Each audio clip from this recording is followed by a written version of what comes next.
వచ్చే 3 ఏళ్లలో ఏపీ రాజధాని నిర్మాణ పనులు పూర్తవుతాయని మంత్రి నారాయణ అన్నారు.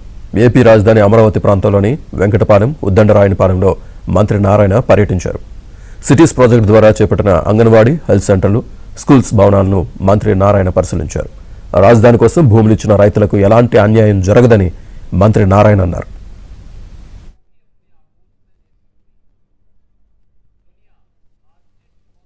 ఒకరిద్దరు ఏంటంటే నాకు ఈ లేదని వాట్సాప్లో పెట్టు, అది చేయటం, సోషల్ మీడియాలో రాంగ్గా చేయటం చేస్తున్నారు. నేను ఎవ్రీ 10 డేస్కి ఒకసారి ఎన్ని ప్లాట్లు రిజిస్టర్ చేసాం, బ్యాలెన్స్ ఎన్ని ఉన్నాయి, అలాట్మెంట్ ఇంకెంత చేయాలా, ఎన్ని చేసాం అనేది ఖచ్చితంగా మీడియా ద్వారా తెలియజేస్తాను. ఎవరు కూడా ఏదైతే మాట చెప్పామో 100కి 100 రూపాయలు అమరావతి రైతు సోదరులకి చేస్తాం. ముఖ్యమంత్రి గారు అయితే ఎవ్రీ వీక్ నాకు చెప్తుంటారు, మన మీద నమ్మకంతో రైతు సోదరులు ఇచ్చారు, వాళ్ళ నమ్మకాన్ని నమ్ము చేయకూడదు, వాళ్ళకి ఏది చెప్పామో 100కి 100 రూపాయలు చేయాలా, వాళ్ళ ఇబ్బందులు లేకుండా చూడమంటున్నారు. అన్ని చూస్తున్నాం.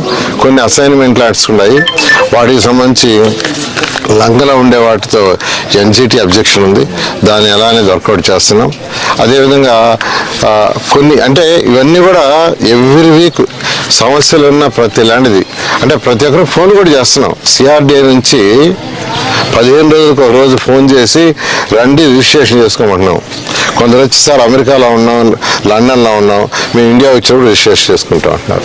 ఇలా కాబట్టి దీన్ని రాంగ్ యాడ్ చేయొద్దని చెప్తున్నాం. ఏదైనా ఉంటే రండి అమరావతి సిఆర్డీకి రండి, చక్కగా డిస్కస్ చేయండి, అధికారులను పిలిపిస్తాం, సాల్వ్ చేస్తాం. మరొకసారి అమరావతి రైతు సోదరులకు నేను చక్కగా తెలియజేస్తాను. Thank you. Layout towers 2.5 years లోపల, ఐకానిక్ టవర్స్ 3 years లోపల అయ్యేటట్టుగా యాక్చువల్గా ఈరోజు సిఆర్డీ రివ్యూ చేస్తూ ముందుకు సాగుతుంది. 100కి 100 రూపాయలు ఎటువంటి పరిస్థితులు కూడా పూర్తి చేయడం జరుగుతుంది.